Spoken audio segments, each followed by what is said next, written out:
لک الحمد یا اللہ الصلاۃ والسلام علیک یا رسول اللہ اما بعد۔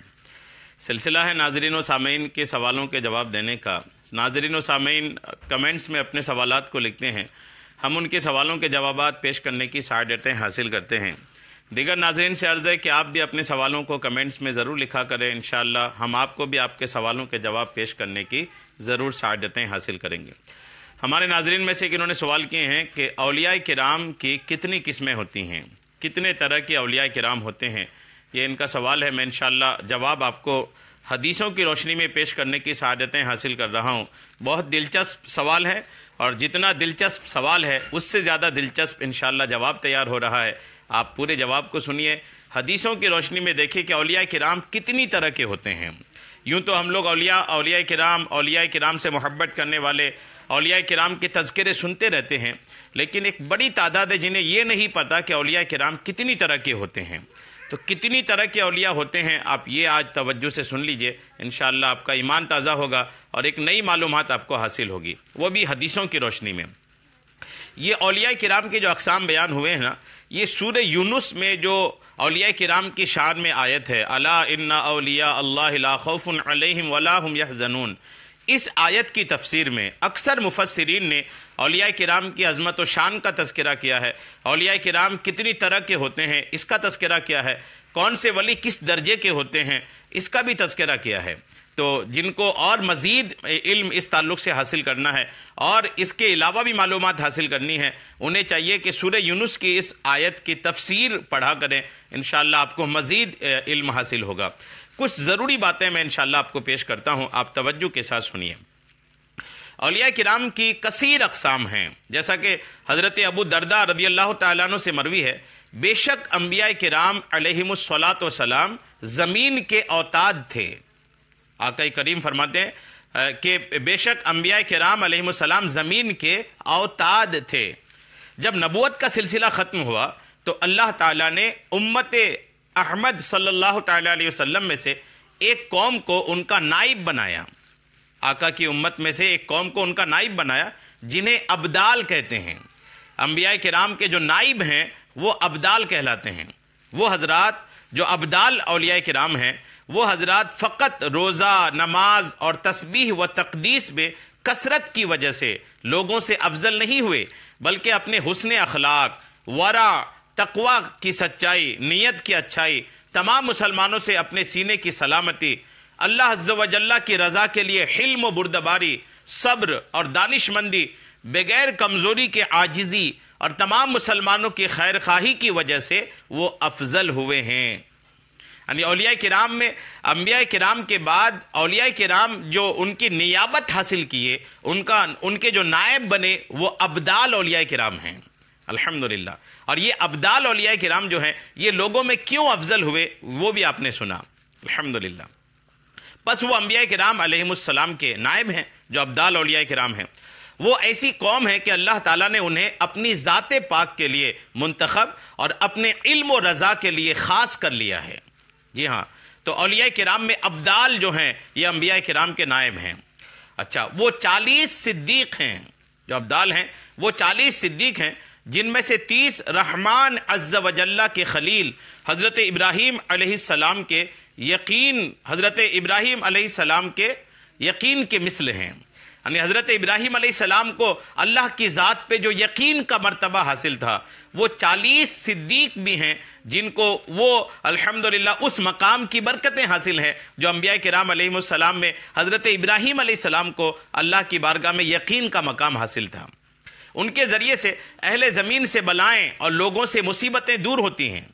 جو ابدال میں صدیق اولیاء کرام ہیں، ابدال اولیاء کرام ہیں، ان کی برکتوں سے زمین والوں سے بلائیں اور لوگوں سے مصیبتیں دور ہوتی ہیں۔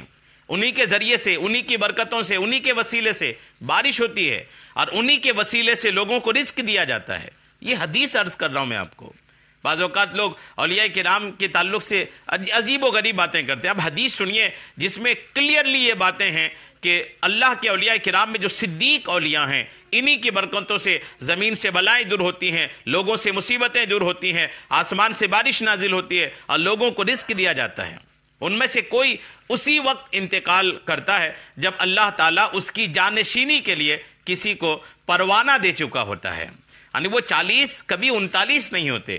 39 ہونے سے پہلے 40 کی عدد پوری کرنے کے لیے اللہ کریم کسی اور کو تیار فرما دیتا ہے، پھر ان میں سے کسی ایک کا انتقال ہوتا ہے. یعنی ہمیشہ وہ 40 صدیق اولیاء کرام روئے زمین پر موجود ہوتے ہیں، جن کے وسیلے سے بارش ہوتی ہے، جن کے وسیلے سے رزق دیا جاتا ہے، جن کی برکتوں سے مصیبتیں دور ہوتی ہیں، اور جن کی برکتوں سے اہل زمین سے بلائیں بھی دور ہوتی ہیں.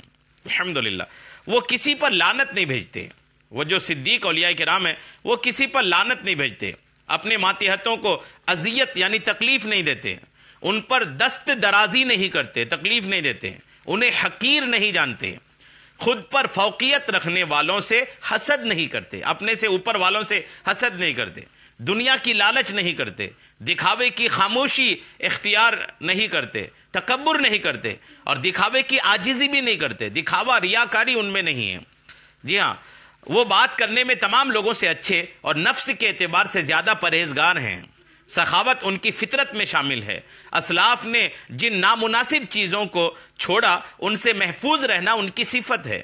ان کی یہ صفت جدا نہیں ہوتی کہ آج خشیت کی حالت میں ہوں اور کل غفلت میں پڑے ہوں، بلکہ وہ اپنے حال پر ہمیشگی اختیار کرتے ہیں. وہ اپنے اور اپنے رب عز و جل کے درمیان ایک خاص تعلق رکھتے ہیں جہاں تک دوسرے کسی کی رسائی نہیں. ان کے دل اللہ عز و جل کی رضا اور شوق میں آسمان کی طرف بلند ہوتے ہیں.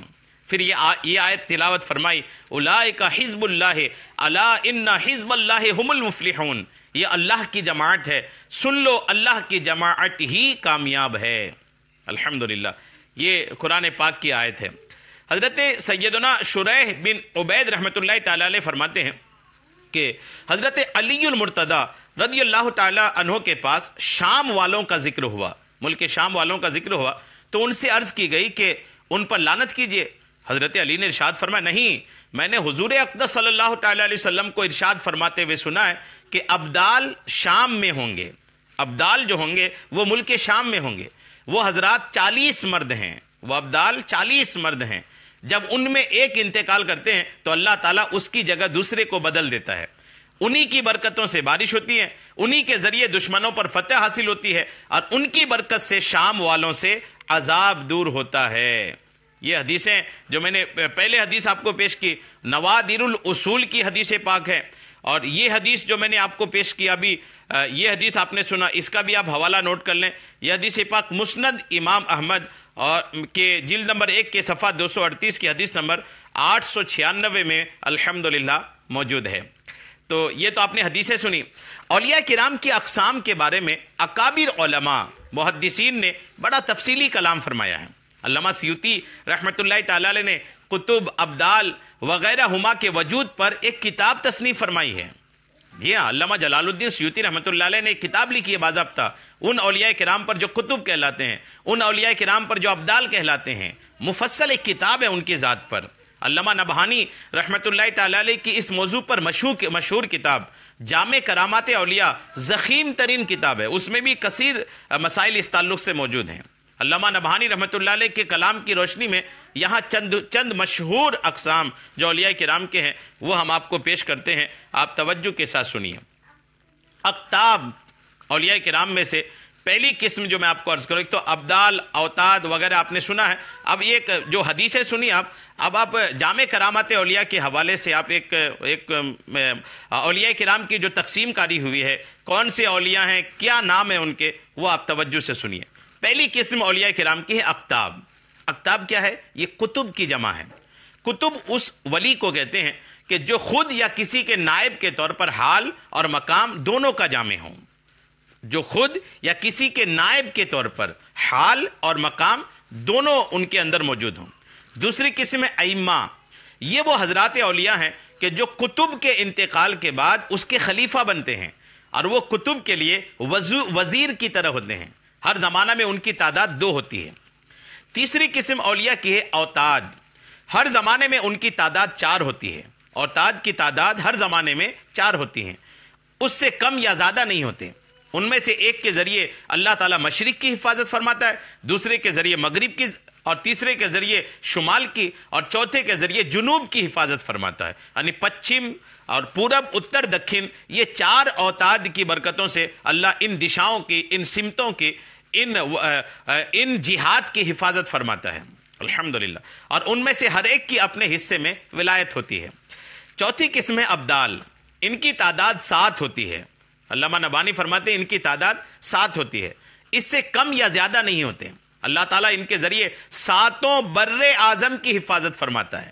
7 بر اعظم ہے نا، 7 بر اعظم کے لیے 7 ابدال ہیں، اور ان 7 ابدال کی برکتوں سے اللہ کریم 7 بر اعظم کی حفاظت فرماتا ہے. انہیں ابدال اس لیے کہتے ہیں کہ جب یہ کسی جگہ سے کوچ کرتے ہیں اور کسی مصلحت اور قربت کی وجہ سے اس جگہ اپنا قائم مقام چھوڑنے کا ارادہ کرتے ہیں تو وہاں ایسے آدمی کو نامزد کرتے ہیں جو ان کا ہم شکل ہو، اور جو کوئی بھی اس ہم شکل کو دیکھے تو وہ اسے اصلی شخص ہی سمجھے، حالانکہ وہ ایک روحانی شخصیت ہوتا ہے جسے ابدال میں سے کوئی بدل قصدن وہاں ٹھہراتا ہے. جن اولیاء میں یہ قوت ہوتی ہے انہیں ابدال کہتے ہیں. یعنی ابدال اولیاء کرام اگر اپنی جگہ سے کہیں ہجرت کرنا ہوتا ہے، کسی مصلحت کی وجہ سے کہیں جانا ہوتا ہے تو اپنی ہم شکل اپنی وہاں چھوڑ کے جاتے ہیں. 5ویں قسم اللہ کے اولیاء کرام کی ہے رجال الغیب. اہل اللہ کی اصطلاح میں یہ وہ لوگ ہیں رجال الغیب، یہ اولیاء کرام ہیں جو رب کی بارگاہ میں انتہائی عاجزی کا اظہار کرتے ہیں اور تجلیات رحمان کے غلبے کے سبب آہستہ آواز کے سوا کچھ کلام نہیں کرتے. ہمیشہ اسی حال میں رہتے ہیں، چھپے ہوئے ہوتے ہیں، پہچانے نہیں جاتے ہیں. رجال الغیب کا مطلب یہ سے ہیں، وہ دکھتے نہیں ہیں. اللہ تعالیٰ کے سوا کسی سے وہ مناجات نہیں کرتے، اور اس کے سوا کسی کے مشاہدے میں وہ رجال الغیب مشغول بھی نہیں ہوتے. بعض اوقات اس سے مراد وہ لوگ ہوتے ہیں کہ جو انسانی نگاہوں سے پوشیدہ ہوں، اور کبھی اس کا اطلاق نیک اور مومن جنات پر بھی ہوتا ہے. بعض اوقات ان سے مراد وہ لوگ ہوتے ہیں جو ظاہری حواس سے علم اور رزق وغیرہ نہیں لیتے، انہیں غیب سے یہ چیزیں حاصل ہوتی ہیں الحمدللہ. تو یہ 5 قسمیں جو اولیاء کرام کی ہم نے آپ کو پیش کیا ہے، یہ اس کا جامع کرامات اولیاء القسم الاول فی ذکر مراتب الولایہ کے جلد نمبر 1 کے صفحہ نمبر 69 سے لے کر کے 74 کے بیچ یہ الحمدللہ یہ اقسام بیان کیے گئے ہیں. الحمدللہ اولیاء کرام کی کتنی قسمیں ہوتی ہیں اور اولیاء کرام کی کتنی برکتیں ہوتی ہیں وہ ہم نے آپ کو پیش کر دیا ہے. آپ اس کو سنیں، دوسروں تک شیئر کریں، دوسروں تک بھی پہنچائیں تاکہ دوسروں تک بھی یہ علم پہنچے. اللہ کریم ہم سب کو علم دین حاصل کرنے کی توفیقیں عطا فرمائے. آمین بجاہ النبی الامین صلی اللہ تعالی علیہ وسلم.